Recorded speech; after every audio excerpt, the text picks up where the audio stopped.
Guess who's back? Back again. I am back. Tell your friends. I'm back.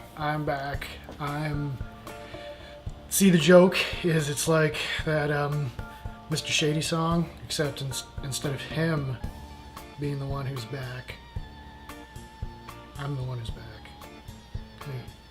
Hey, episode 2 of The Leisurely Gentleman. You like video games? Because I like video games, so let's talk about video games. So this past Wednesday, Sony calls a press conference, or a press meeting as they put it, and much to nobody's surprise, they announced the PlayStation 4. And I gotta say, even though I've been a Microsoft guy the past while, very excited. It's been, 8 years, 7 or 8 years since the last consoles came out. This has been by far the longest console generation. We are overdue for some new hardware. So what'd they show? How was the press conference? Well, let's just get right down to it. What do you say? Now, if you'll indulge me, I'm going to use some notes here. It was a 2-hour press conference, and I don't have the best memory ever at the best of times. So, you're going to use this. It also occurs to me what a great idea it is to bring this semi-expensive electronic equipment into a wood shop that's just covered in dust. I make good decisions. They actually didn't waste any time getting right into the specs, which is pretty interesting. It's PC type architecture, x86 CPU, 8 gig of memory. Look, let's be honest here. If you're interested in the specs, you're not going to be listening to me talk about it. I'll put a link below to a more detailed explanation. Let's just talk about what it means for the system. This is going to be a much more powerful PlayStation than its predecessor. If the previous PlayStation was a racehorse, the PlayStation 4 is going to be like a bigger, faster racehorse that you put a rocket on. So obviously this is going to be a much more powerful system. Now, one of the things to keep in mind is I've seen around on the internet some PC guys saying, oh, this is crap, man. This doesn't even use top-of-the-line hardware. This is going to look like garbage. Blah, blah, blah, blah, blah, blah. That's a quote. The thing to remember with this is it's kind of an apples to oranges comparison. It's like putting the same engine in 2 different cars, but one car handles better and goes much faster because the car's lighter, because the car's geared differently. That was a much better analogy than the horse thing. That one actually made sense. So the long and short of it is, even though it's using similar parts, it's not using them in the same way, and that's the important thing to remember. That's why you can still have a game like Halo 4, which looks real nice, come out on the 360, which is over 10 years old at this point. They also showed off the new controller, the DualShock 4. Start and select button is gone. Say goodbye, because they're going away. In its place is a 2x1 touch sensor. It's not a screen, it's just a touchpad, and a share button. And on the back of the controller, there is a light, kind of like the Move, except instead of a big ice cream cone thing, it's just a light. And they said they're going to use that for player recognition, as well as it'll be picked up by the camera, which we'll get into in a minute. Concave sticks finally, which I prefer myself. I'm a big fan of the 360 controller. It just seems a little easier to grip. And the share button, which is pretty interesting. We'll get to that also in a bit too. Additionally, with the controller, they showed a camera bar, which, let's be honest here, they're going after that sweet Kinect money.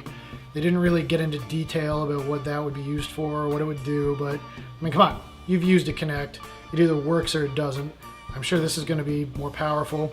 Microsoft's going to have their own version of it. That's just the Me Too dynamics of consoles. Something successful, they got to come out with the same thing. Moving on. Standby button. That's kind of cool. Instead of shutting the console off, you can just hit it. It'll save your spot, go into low power mode. Then you come back. Instead of having to power the system back on, you just hit the button again, and boom, you're right where you started.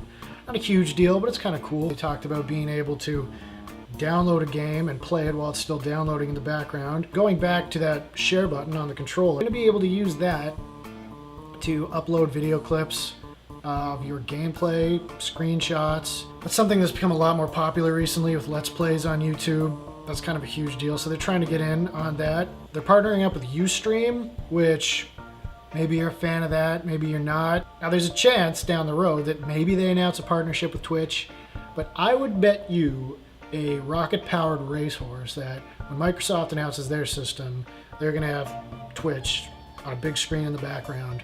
That just makes sense. Another thing they talked about is how Gaikai works with the system. Now, a little bit of background if you're not familiar. Gaikai is similar to OnLive, which is essentially cloud gaming. Instead of loading the game on your computer, you're accessing the game on another computer somewhere else. Now, the way they talked about using the service is kind of interesting. One of the things they said is instead of downloading a demo for a game that you want to play, which can take a while, you can just immediately start playing the game. It'll stream to your machine. You'll probably get a set amount of time to play it, like 30 minutes or so, but then you can make a decision on whether you actually want to buy the game or not. The other thing they mentioned, going along somewhat with the streaming, I'm not sure if it's going to use the share button or what, is your friends can watch you play video games. They can get a live feed with what you're doing. So that's exciting. They can watch how bad you are and send you messages and make fun of you. This is the future! Going a step farther than that, once you've demonstrated just how awful you are at that game, your friend, who is much better than you, will be able to remotely access your system and play through a certain part for you, get you past any rough spots. So that's pretty interesting. It's not mind-blowing stuff, but it's something new, something that we haven't seen in a console yet. The other cool thing they talked about is being able to remote play through your Vita, if you're one of the 6 people that bought one of those, or any other Sony-supported device. Basically, it's the Wii U functionality of using the tablet to play your game. If your significant other wants to watch TV or your kids are getting on your nerves and you gotta put them in front of the TV and put a movie on because they won't shut up, and you want to stick them in the closet, but you're not supposed to do that because Officer Leroy told you that that's not what parents do. That's not what a good parent does, so you have to just... Sorry.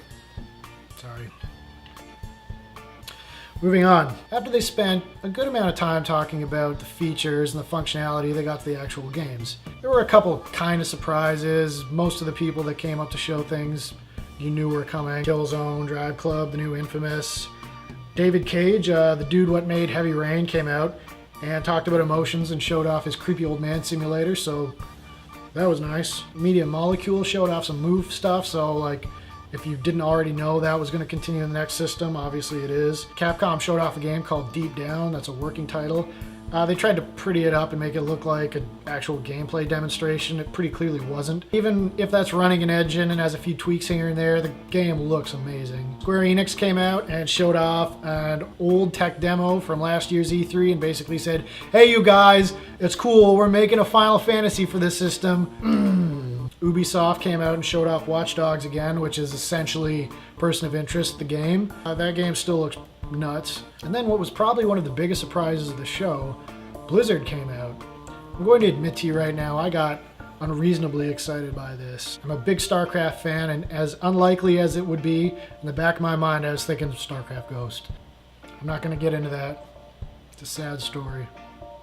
Depresses me to think about. I'm sure a few of you know what I'm talking about. All they really talked about was the console version of Diablo 3, which I guess for console players who want that game, that's great for you guys, but I kind of like went from up here to, well, not down here, just here, just like, okay. And then to wrap the show up, they showed off Bungie's new game, Destiny. And with that, the conference was done. 2 hours long. They showed off a lot more than I was expecting, to be honest. Overall, I was pretty impressed. I thought it was pretty cool. Like I said, I've been a Microsoft guy the past 2 generations. Lately, I've been getting a little sick of how they do things. Primarily Xbox Live, you know, putting Netflix behind a paywall, because paying for the internet and the Netflix subscription isn't enough. You should have to pay Microsoft as well for the privilege of using their terrible client. Long and the short of it is, I'm ready to switch. I'm gonna wait to see what the next Xbox looks like, but Microsoft, just so you know, you're on notice. So episode 2 of The Leisurely Gentleman in the books. That is twice as much as one episode. I've doubled my productivity. I'm doing great. This is going great. So again, thanks a lot for watching. Like and subscribe. I would really appreciate it. That would help me out a lot.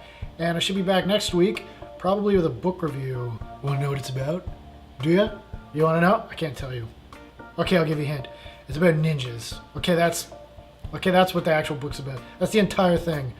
I gave it all away because that's what I do for you, the 4 people that probably will watch this. So again, thanks a lot for sticking around. Have a great week, and I will see you next time. Was that a good sign off? I need to come up with an intro and an outro. Note to self, come up with intro and outro. I don't know why I'm doing this. This is off right now.